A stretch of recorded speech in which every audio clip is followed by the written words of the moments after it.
Olá, nós estamos com o Alexandre MSP Moraes, diretor da Unidade de Brasília da Teutec. Bom dia, Alexandre, muito obrigada por estar conosco. Bom dia, prazer estar aqui com vocês. E nós estamos também com o Marco Correia, que é coordenador do SOC da Teutec Solutions. Muito obrigada pela participação, Marco. Aí eu que agradeço a oportunidade. Marco, eu queria que vocês, na verdade, ambos, né, Marco e Alexandre, eu queria começar conversando com vocês sobre essa estratégia da Teutec de investir num centro de operações de cibersegurança. É uma empresa que não nasceu em cibersegurança, mas que vem tendo um desempenho muito interessante nessa área. Eu gostaria que vocês contassem como tem sido essa transição. Olha, essa transição foi bastante natural, né? Porque o início da Teutec, digamos, da segunda fase da Teutec, foi na área de redes. A Teutec, antes de ser Solutions, ela se chamava Teutec Networks. E justamente, a área de segurança tem tudo a ver com essa área técnica de redes, né? De construção de grandes redes.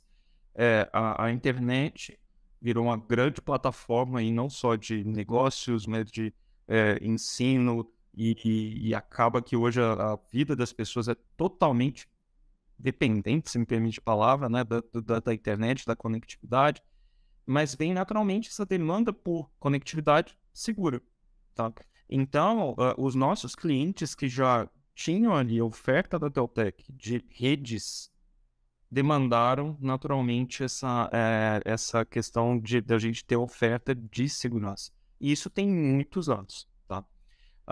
Aí um outro aspecto é justamente conteúdo e embalagem.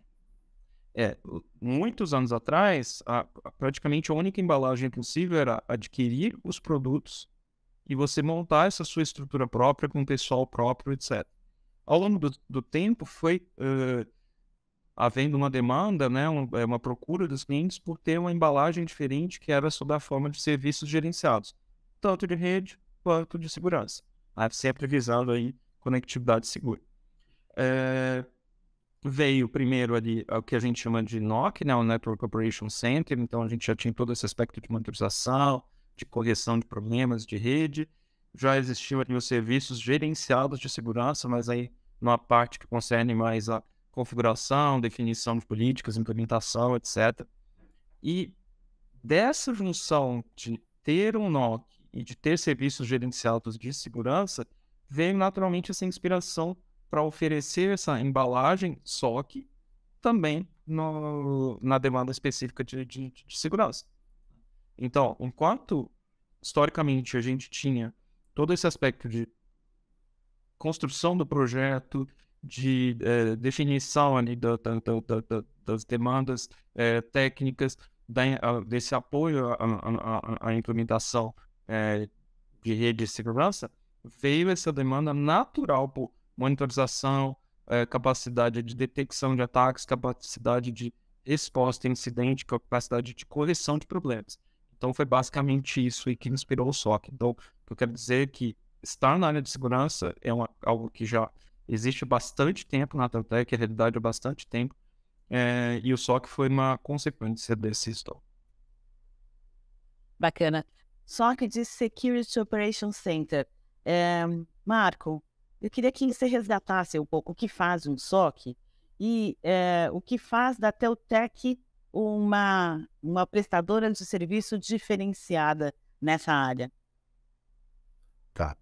O Security Operations Center, na verdade, ele tem como base de operação resgatar toda a parte de segurança da empresa cliente, né? Então, ele vai monitorar, e essa monitoração é muito mais do que ver os ativos, se está funcionando ou não, vamos dizer dessa forma, e ficar preocupado com a segurança desses ativos, né? O que todo aquele acontecimento está sendo monitorado representa para o negócio, né? Em que situações que a gente deve agir ou não em detrimento do que está sendo monitorado. E, de uma forma geral, o SOC, como ele é formado por pessoas de alta expertise, ele o tempo todo está sendo questionado, que é um organismo vivo, o que está acontecendo e por que aquilo está acontecendo. Então, a gente pode dizer que o SOC ele é uma célula pulsante, vigente de todo o ambiente computacional daquela empresa e que está todo o tempo sendo preparado para atuar em cima de incidentes e resposta a esses incidentes, né?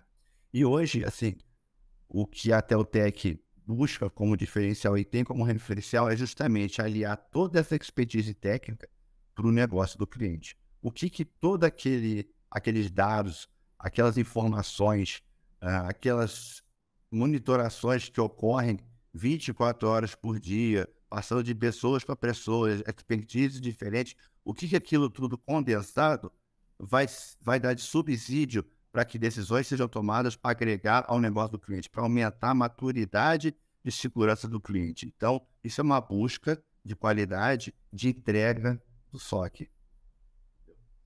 Ou seja, não basta ter todo o ferramental de cibersegurança, você precisa saber interpretar o que esse ferramental está te entregando.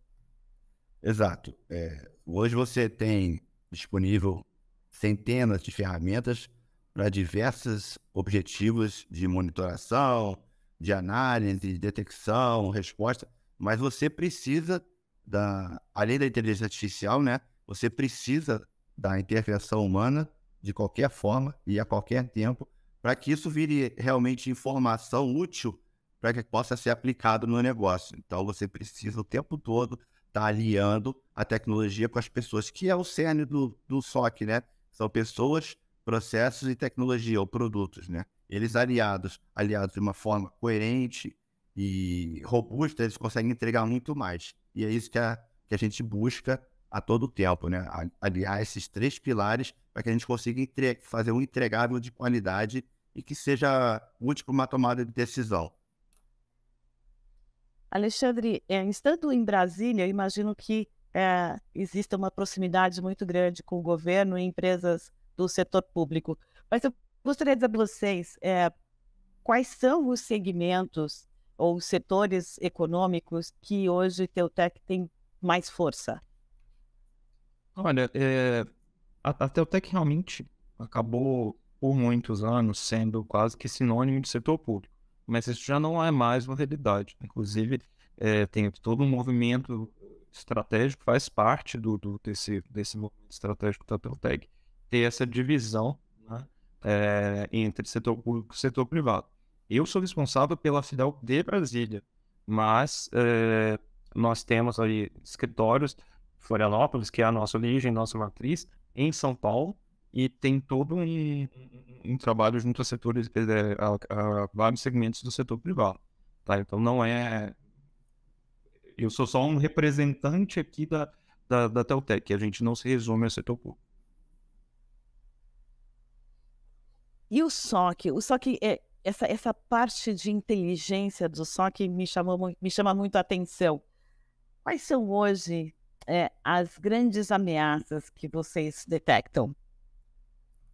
Bom, tecnicamente, sem dúvida nenhuma, é o famoso ransomware, né?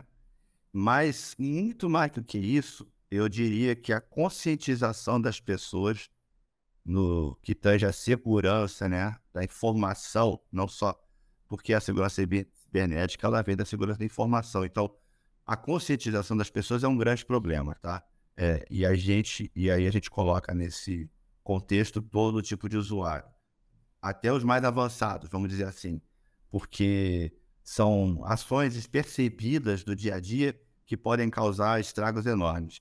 Então, sem dúvida alguma, o ransomware, como há anos já vem sendo detectado, ele é responsável por diversas falhas, por diversos incidentes, grandes ou menores, de grandes empresas.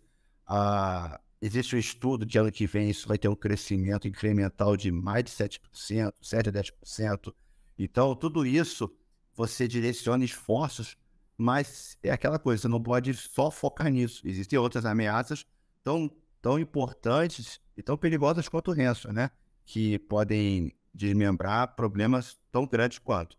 E a conscientização das pessoas, porque tudo passa pelo pelo ser humaninho, né?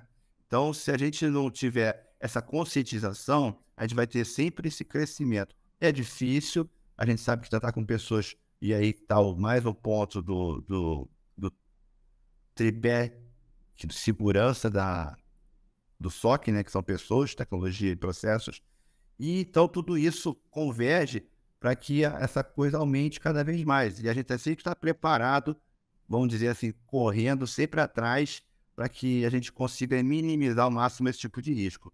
Então eu diria, sem dúvida nenhuma, tecnicamente, hoje, dando nome, seria o ransom, mas a conscientização das pessoas, e é um clichê na área de segurança, mas não deixa nunca de ser verdade, é que o elo fraco é o ser humano ainda, né? E aí tem um outro aspecto, que é o seguinte, o ransomware ficou muito conhecido por ataques aí que tiveram grande visibilidade para inúmeras empresas de todos os setores e no mundo inteiro. Mas um aspecto importante é justamente assim, o caminho para que o ransomware se manifeste e consiga causar ali o dano, né? Esse caminho pode ser ali por e-mail, é o clássico, né, de iludir as pessoas, etc., para que elas cliquem no link. Pode ser por uma página web, pode ser por uma transferência aqui. Tem inúmeros vetores para que o ransomware se instale. Então, assim, uma coisa é você combater direto aquele tipo de ataque, e a outra coisa é você combater esses caminhos para o ataque. E nesse sentido, uma reflexão histórica é que segurança é feita em camadas, né? E essas camadas têm que ser complementares. Então você tem que tentar não deixar nenhuma porta que não seja necessária aberta. E quando você olha para a internet, o que ela representa para a gente em termos de vida, de negócio, de missão das empresas, sejam elas públicas ou privadas, você tem essa balança entre a necessidade de acesso. Então, existem portas que precisam estar abertas, tá? Mas com o controle necessário para que só quem tenha direito tenha acesso naquela situação e para fazer a coisa adequada, para fazer aquilo que é o previsto. Então, esse é o ponto, o equilíbrio. Você fala assim, olha, qual é a forma de não estar suscetível? Não se conecta a rede nenhuma e olhe lá, entendeu? Desabilita absolutamente tudo de rede e olhe lá. Ainda assim, você teria que ter uma segurança física ali para que não instalasse alguma coisa conectando um pendrive, coisa do gênero. Mas aí não vai servir para nada. A mágica vem justamente da conectividade. Então, assim, quando a gente olha negócio, você precisa estar conectado. E vide aí o que aconteceu na pandemia, em que a TI foi a grande resposta para que o mundo continuasse funcionando, né? Para que trouxe toda essa, digamos, até conscientização forçada sobre a importância da digitalização, da transformação digital, né? Então, não tem jeito. E se você puder tratar não só o efeito, mas esses caminhos de ataque, é o que a gente faz. Só finalizando, complementando, eu diria que o SOC, no final das contas, ele é um compensador de risco, né? Porque, como o Alexandre comentou, você precisa estar conectado. Você está inerente a esse risco, você tem conhecimento, sabe que isso pode ocorrer, e hoje em dia é uma questão mais de quando, né, vai ocorrer, mas o grande lance do SOC também é você estar preparado para que isso ocorra, né? E é uma função do SOC, você preparar a empresa para que esteja pronta a que ocorra esse risco, né? Essa resposta a esse risco, evitar ao máximo, mas se ocorrer, que a gente possa ter uma pronta resposta adequada para que esse negócio continue conectado, né? É isso. Essa é uma questão importante, Marco. A gente noticiou recentemente um estudo que dizia que faltam processos na área de cybersecurity das corporações. Vocês têm se deparado com essa dificuldade dos clientes de vocês, principalmente os clientes que acabam de chegar a casa? E eu diria que seria mais do que falta um processo. Eu diria que falta atuação dos processos já existentes. Ou seja, voltando para o básico. E muito do que também complementando o que o Alexandre falou e voltando, existem várias formas, vamos colocar o ransom de novo no pedestal, de ele ocorrer. E uma delas são simples ações de correções de vulnerabilidades que não são feitas. E todo mundo sabe, aquela mesma história sempre, todo mundo sabe e fica protelando porque sempre ocorre no vizinho, né? Mas todo mundo esquece que a gente também é vizinho de alguém. Então acaba esse ciclo vicioso e, como eu falei, processos existem muitos, existem diversos frameworks, isso, referências, melhores práticas, mas não tem aquele acompanhamento, aquela coisa de vão fazer para ficar adequado. Não, sempre tem um deixa para depois e isso acaba ocorrendo, aumentando o risco, porque o risco sempre vai ocorrer, né? Falta investimento ou falta coordenação das ações? Bom, essa daí eu gostaria de responder, porque é uma resposta até um pouquinho mais longa, né? Vamos lá. A primeira coisa, quando a gente fala até de fazer o link ali com o negócio do cliente, a primeira reflexão que você tem que fazer é o que é sagrado ali para você como companhia, como organização. Então, por exemplo, o dado a ser protegido, né, a informação a ser protegida para uma organização militar é uma coisa, para um banco é outra, para uma escola é outra, para onde ele vai, né? Então, essa é a primeira coisa. Essas informações, elas são manipuladas por aplicações que estão conectadas em rede. Essas aplicações usam protocolos de comunicação. Esses protocolos são bem definidos, padronizados, etc. Mas vulnerabilidades podem aparecer a qualquer instante. Então, você começa com essa reflexão em cá. Quais são os dados? Quem manipula esses dados? Quem transmite esses dados? Quais são os riscos inerentes a essa transmissão? Para a gente começar a pensar e selecionar as camadas de defesa mais adequadas para cada um desses cenários. Então, esse é um ponto importante. Saber o enunciado. O que eu preciso proteger? Que acesso, em que momento, para quem, sob que condições? Então, você tem ferramentas para você criar todas essas apps. Então, parte de um processo do que eu vou fornecer de acesso. Legal. Vou fornecer estritamente aquele acesso que é necessário. Uma das grandes fontes de problema é justamente você ter mais acesso do que necessário. E um dos princípios de segurança clássicos é justamente o princípio do menor privilégio, que hoje está sendo renomeado como Zero Trust. Foi influenciado por esse princípio histórico antigo, que é menor privilégio. Só permita estritamente aquilo que é necessário. Você está minimizando, você não está eliminando a possibilidade de ataque, mas você está minimizando a probabilidade. Legal. Porque à medida que eu tenho esses canais ali reduzidos de comunicação, canais controlados, melhor dizendo, eu consigo focar as minhas defesas. E em passando por uma determinada defesa, eu tenho uma outra camada. Então, tem todo um histórico, uma base de conhecimento no mercado de construção que a gente chama de arquitetura de segurança, que é justamente a definição dessas camadas em função do acesso que eu preciso prover, dos dados que eu preciso manipular, dos riscos associados a essa transmissão. Ainda assim, vem a segunda parte. Quem está atacando não está muito preocupado com o que você tem, vai tentar achar alguma brecha, vai tentar achar algum caminho. E a gente precisa assumir essa premissa que os ataques ocorrem. Isso, inclusive, essa premissa inspirou modelos de segurança, que são centrados na lógica do ataque. Ataque acontece. Se ataque acontece, eu tenho 3 fases: antes, durante e depois. Antes é todo o trabalho histórico lá dos primórdios da Taltech. Vamos criar essa arquitetura, vamos minimizar a probabilidade de ataque. E as outras partes, o durante e o depois, que vem desse axioma que ataque acontece, é naturalmente o serviço do SOC, né?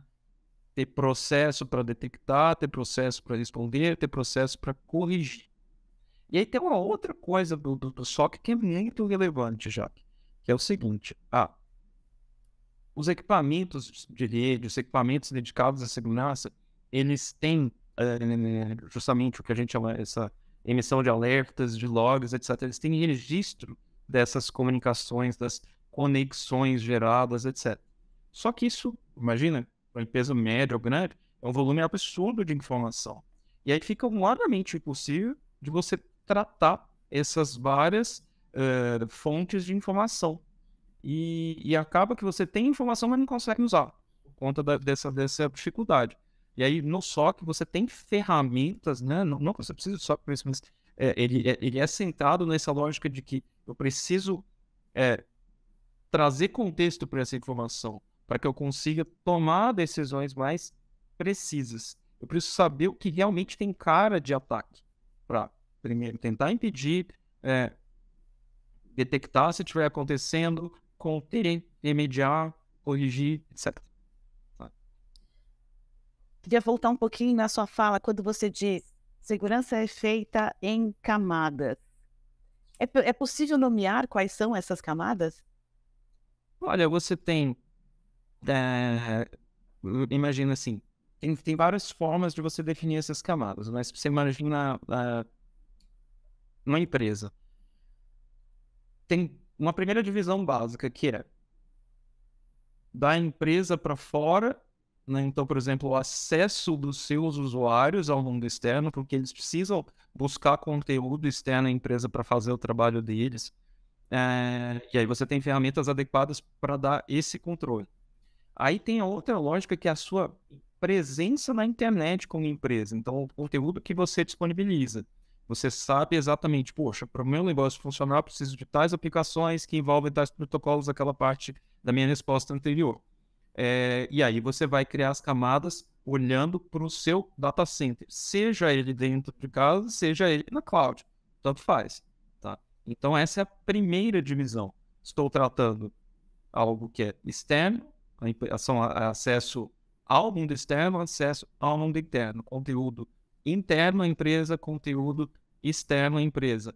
Estou protegendo o meu servidor aqui de aplicação ou estou protegendo o meu usuário? E isso é o que norteia a criação dessas camadas. Você pode atuar com a proteção nessa camada de rede, nos elementos ali de transmissão e processamento dos dados. Mas a última fronteira é o quê? É a máquina do seu usuário. E é onde o seu servidor de aplicação, é onde efetivamente o dano é causado.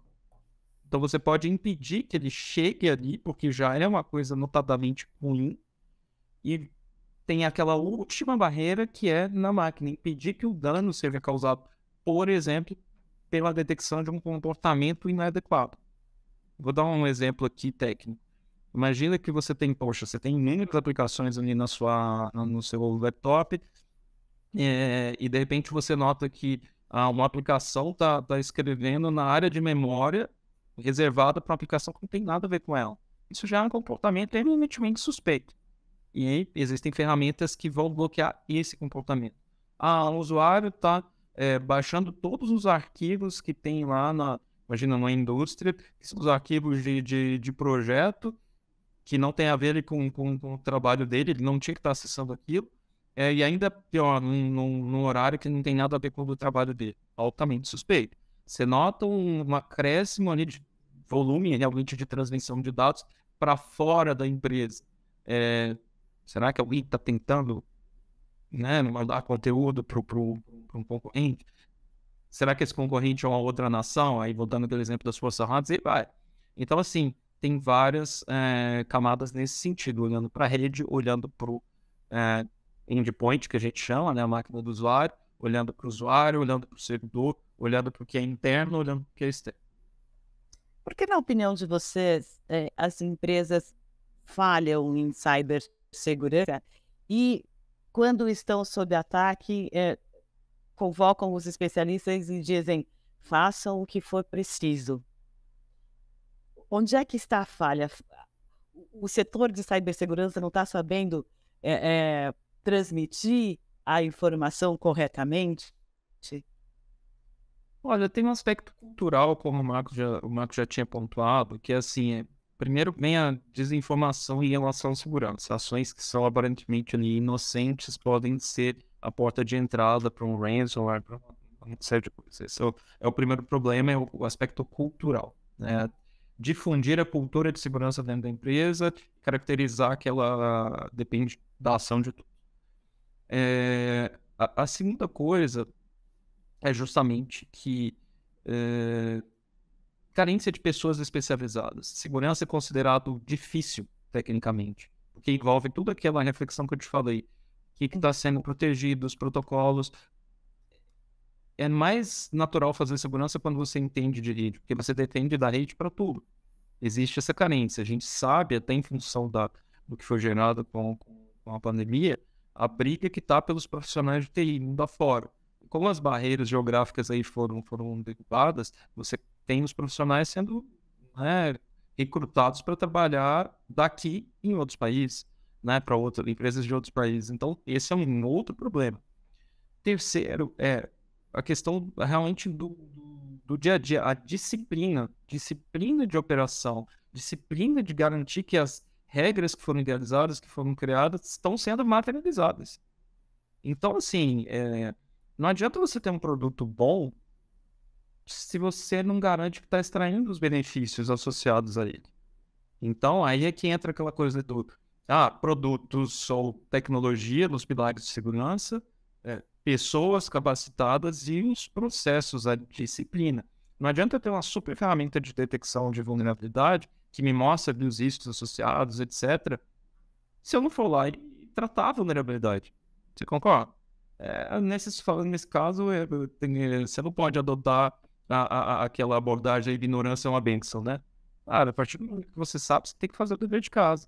Porque senão só se torna um agravante em termos de responsabilização pela não diligência com o tratamento dos dados. Muito bom. E para fecharmos, vocês estão com planos de crescimento, técnico de crescimento nessa área, inclusive com contratação de novos profissionais. Eu gostaria que vocês contassem um pouco dessa estratégia. Em função dessa demanda pulsante que é do SOC hoje em dia, a gente precisa realmente contratar novos profissionais, né? Até para responder a toda essa demanda que está acontecendo.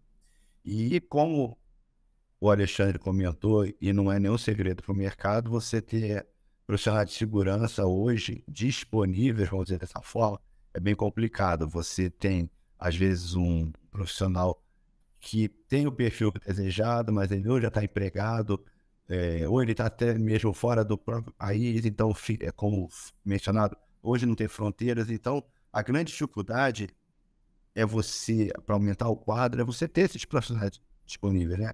Você fazer ele entender que é importante, que ele vai ser importante na história, da nossa história. O crescimento da nossa história vai passar por ele também. Então, esse crescimento de quadro, de pessoas, ele esbarra nesse problema, né? De qual profissional que eu vou ter acesso, o que eu vou poder contratar, o que eu vou poder esperar desse profissional, se eu não consigo ter acesso com que ele venha até a gente, né? Então, isso acaba atrasando algumas estratégias, até porque a gente não tem como dimensionar a equipe em função justamente dessa grande dificuldade. Mas, sim, é inerente a esse processo de crescimento do SOC, da estratégia da cibersegurança da Teltec, esse crescimento acontecer. Agora, já no começo do ano, inclusive, já estamos nesse movimento. E uma coisa, já que muito natural é o seguinte, a gente tem um número aí, entre 800 e 1.000 clientes que compraram tecnologias aí já de rede de segurança da Teltec, espalhados pelo Brasil e em todos os segmentos aí de mercado, sejam públicos ou privados. Como a gente tem esse histórico muito forte de rede de segurança, aquela fase ali do construção de arquitetura, né, da camada 1, que é o antes do ataque, né, do momento, do estágio 1, melhor dizendo, que é antes do ataque, é natural, inclusive exacerbado aí pela questão da carência de pessoal especializado, que os clientes procurem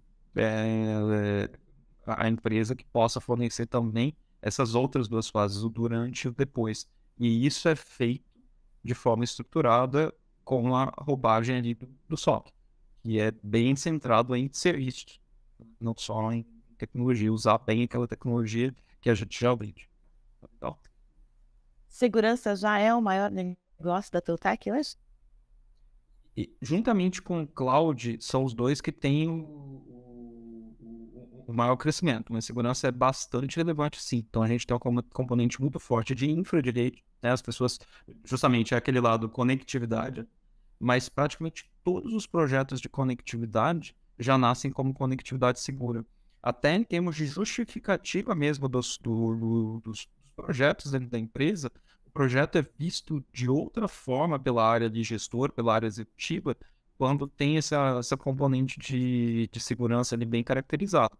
Porque o decisor ele enxerga como relevante hoje, diante de todas as notícias, de todos os incidentes, que segurança é vital para o negócio.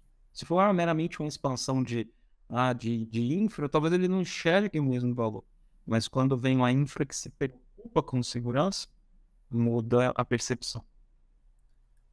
E só para complementar, o próprio Gartner, ele informa que até 2024, basicamente até 80% das empresas vão precisar de um SOC. Seja ele qual tipo for, até porque existem alguns tipos diferenciados de SOC para cada necessidade, vamos dizer assim, da empresa. E é comentado que, eu concordo, o SOC vai acabar virando quase que um departamento as a service da empresa solicitante, né? De tamanha importância da segurança que vem tomando. Ela vai ser muito inerente ao negócio, como já é, né? Como comentado, todo esse processo de existência do negócio, ele passa por tecnologia. Então, é inerente que o SOC hoje já é muito necessário, mas vai ficar cada vez mais intrínseco ao negócio. Muito bom. E tomara que isso se torne uma cultura. Nós conversamos com Alexandre MSP Moraes, diretor da Unidade de Brasília da Teutec, e com Marco Correia, coordenador do SOC da Teutec. Muito obrigada pela colaboração de vocês. Muito obrigado, foi um prazer estar aqui. Obrigado, eu que agradeço.